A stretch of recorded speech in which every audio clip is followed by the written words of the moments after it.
Hey everyone, quick video intro here. We are putting together a video, a couple videos that will preview and go over a new uploader tool for uploading your artwork for direct-to-film transfer printing. Did get rid of the old tool, and we are adding this new tool for a lot of reasons. Just a few of those will be the tool itself is more advanced. There's a lot better options in there. We'll go over that in the video, but you'll see that there's a lot of things that are greatly improved from our prior uploader. And then on the other side of it, we are going to be adding a few more sizes for layouts as well.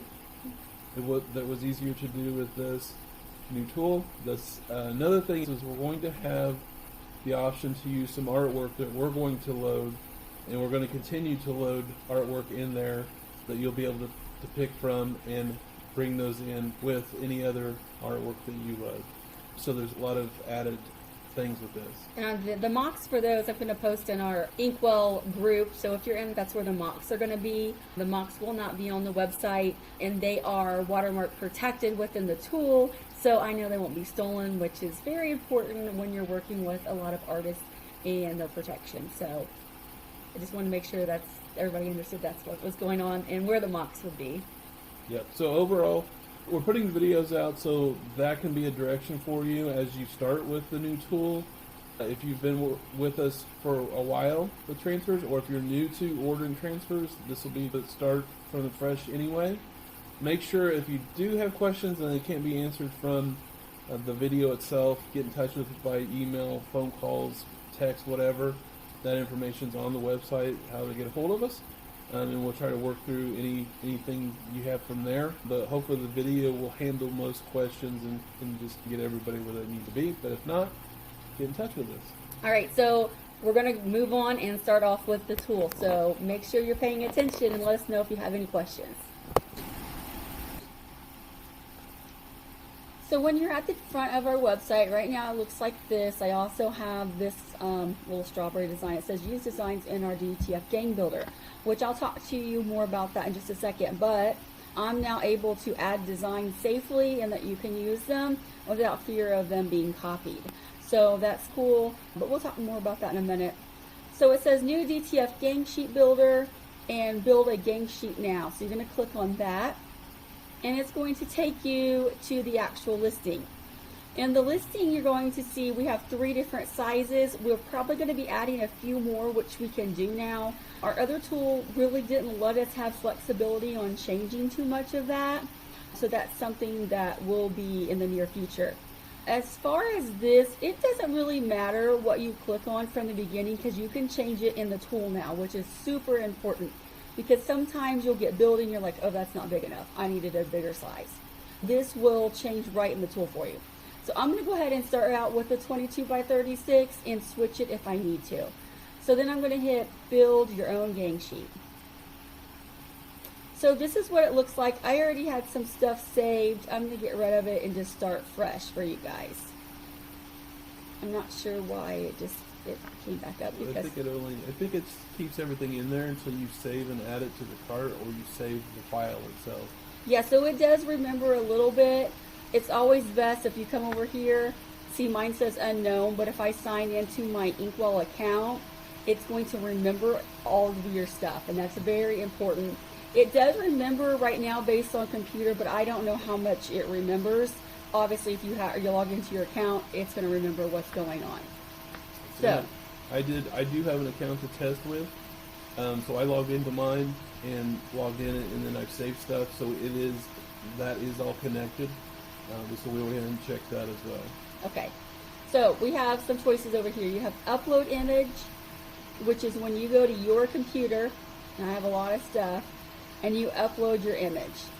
So I'm going to upload this little croquette bow right now, and we'll talk about what to do with that next. Your other thing is going to be from my images. So from my images, it's remembered everything that I've uploaded, which is super cool because if I've used it before, it's there. I don't have to go searching for it. And if you're like me, I lose files sometimes, and they're going to be in there for you.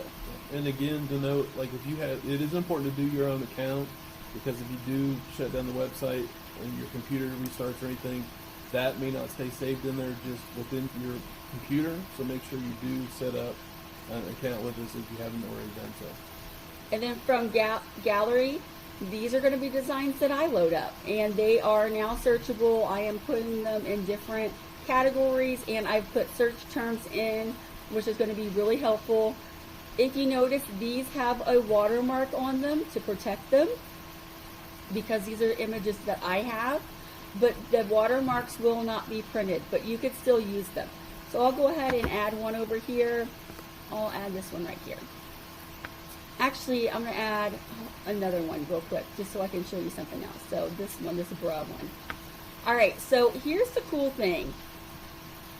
Once this is in, all I have to do is click on it, and it's going to add it, and then I can tell it what size I want it to be. A normal shirt is going to be a 12.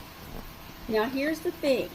This image right here is one that's been, I can tell you, the AI generated, and I can see it just from here.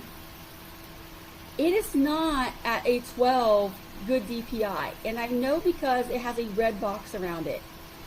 Over here also tells you your resolutions. Green is really good, optimal 300 DPI. The orange is also okay, 250 DPI. This right here, red, is bad. This is going to not print nicely.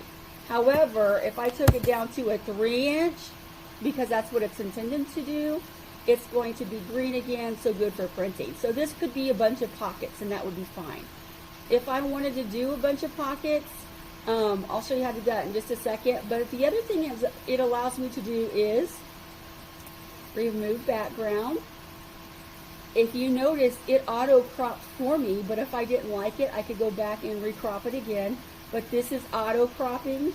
Now we'll tell with this one. You see how this says bruh, but it has all this empty space?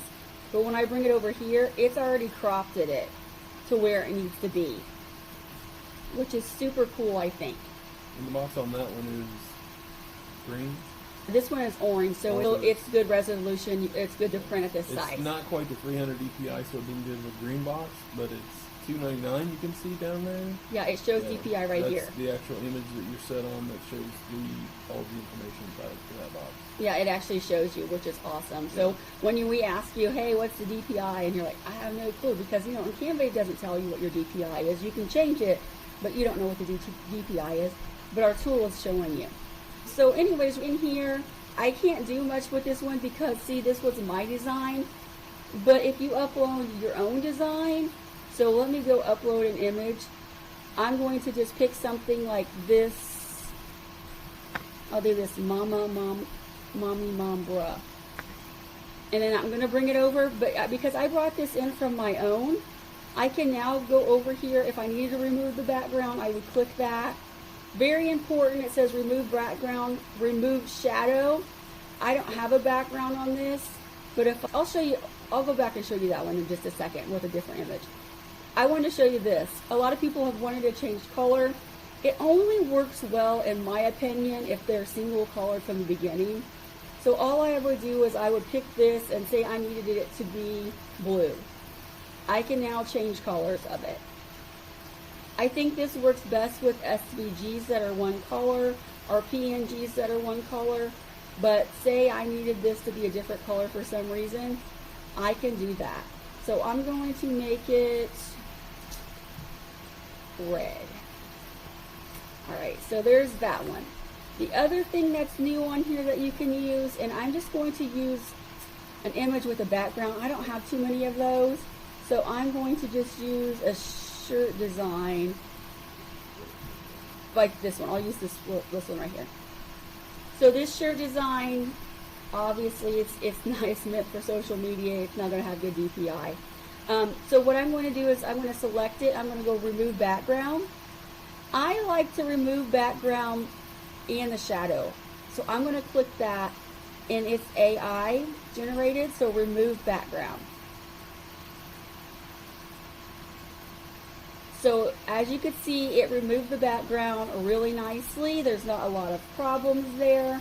You can remove by color, you can remove all black. So maybe you had a design that's got a lot of black in it and a lot of other colors, but it's going on a black shirt. So you don't want it to feel so stiff, so you remove some of the black, that's fine. Remove all white.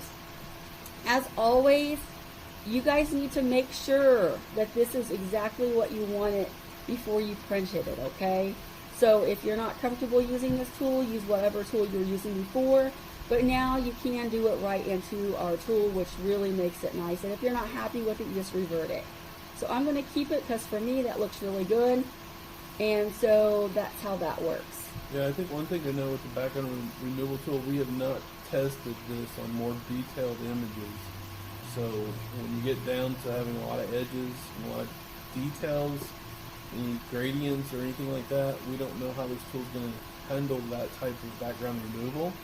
So if you have another tool for background removal that you're pleased with, do that and then bring your image in to the uploader that way, because you would be gambling it with this tool as prior. I think the background removal tool in our new tool here is a better quality, but it's definitely not like removing your background with an actual artwork software. And maybe even where on some backgrounds you're having to manually remove a background. So if you're having to do that some with your artwork, you probably still want to do it that way and bring it in that from that. Yeah, and I don't personally have a lot of artwork with backgrounds, but we understand that it does happen, especially if you're working with a business and they want their logos. It seems like if they've had their logo, honestly, for over 5 years, a lot of them have the background, or they just weren't made correctly in the beginning. We understand your frustration with that, and hopefully this tool helps you, and that was just our goal with it. It is one of our #1 requested things, and they're all just a hit or miss. Even when I do it, I do mine in Adobe and Photoshop, and sometimes this is very tedious work, and so you have to think about that. This is AI, but a lot of times it's just tedious work that I have to do, and that's just the way that it is when you're dealing with art of any kind. Yeah. One thing to note, if you are new to direct-to-film printing and you're checking out our film and looking into getting a supplier for these transfers, back to the artwork, is if there is stuff laying around in the artwork, it's going to print it exactly like your artwork file. And if there's stuff connected, white or something connected to the other artwork that you need to use, it's not very easy to cut away or anything.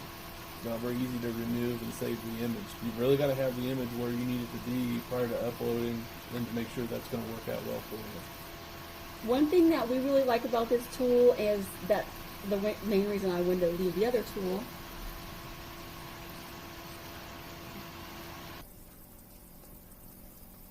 So if you go over here, the really cool thing is if you have something that's white, now if you go to settings, you can change the background if you need to, and that's okay because it won't be printed.